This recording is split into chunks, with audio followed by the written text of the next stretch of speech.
రాజమౌళి గారికి నమస్కారం సార్. మిత్రులు గోపి గారికి, అనిల్ గారికి, శివ అందరికీ నమస్కారం.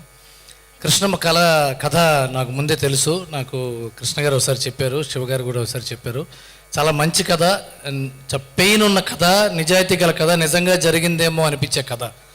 అలాంటి కథలో ఇప్పుడు ట్రైలర్ చూస్తుంటే నిజంగా యాక్టర్స్ కంటే పాత్రలే బాగా కనిపిస్తున్నాయి.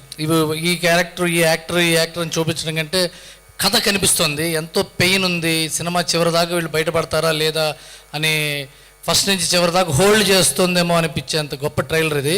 అలాగే సత్య, టు బి ఆనెస్ట్, మేము చాలాసార్లు కొలాబరేట్ అవుదామని ట్రై చేస్తాం. ఈ కొత్తగా ఏదో ఒకటి ఆలోచిస్తున్నాం కూడా. ఈజ్ ఏ యాక్టర్ పార్ ఎక్సలెన్స్. చాలా మా ఎమోషన్స్ని ప్యూర్గా చెప్పే యాక్టర్ అతను. అతనికి మంచి సక్సెస్ రావాలని కోరుకుంటున్నాను. అలాగే అరుణాచల్ క్రియేషన్స్ నాకు చాలా దగ్గరైన సంస్థ. నా ప్రీవియస్ ఫిలిం జవాన్ ప్రొడ్యూస్ చేశారు కృష్ణ గారు. అండ్ కృష్ణ గారు నేను చాలా సంవత్సరాల నుంచి ట్రావెల్ చేస్తున్నాం. దానికి ఆయన ఎంత మంచి ప్రొడ్యూసర్ అంటే తక్కువలో తీయటం, తొందరగా తీయటం కంటే కూడా డైరెక్టర్కి ఏం కావాలంటే ఇస్తూ తీయటం ఇంపార్టెంట్. అలాంటి ప్రొడ్యూసర్స్లో ఒక మంచి ప్రొడ్యూసర్ కృష్ణ గారు. సో అలాంటి మంచి ప్రొడ్యూసర్ ద్వారా వస్తున్న సినిమాని గోపాలకృష్ణ గారు ఎక్కడ కాంప్రమైజ్ అవ్వకుండా తీశారని డెఫినెట్గా అది ట్రైలర్ చూస్తే తెలుస్తుంది. I wish them all the best.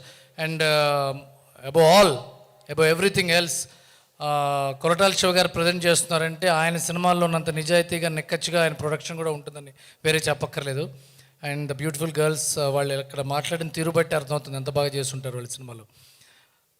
And thank you all. And and my dear friend Kalabhairava, మీ మీ నాన్నగారి సినిమాలు పోస్టర్ మీద కీరవాణి గారు ఉంటే మ్యూజిక్ డైరెక్టర్ని చూసి వెళ్ళేవాళ్ళం. మీ సినిమాలు కూడా అలా చూస్తున్నాం, మీ పాటలు కూడా అలా వింటున్నాం. త్వరలో ఇళయరాజా గారి లాగా మీకోసం సినిమా థియేటర్కి జనం రావాలని కోరుకుంటూ, God bless you, all the best. Thank you all. Thank you Ravi garu. Thank you.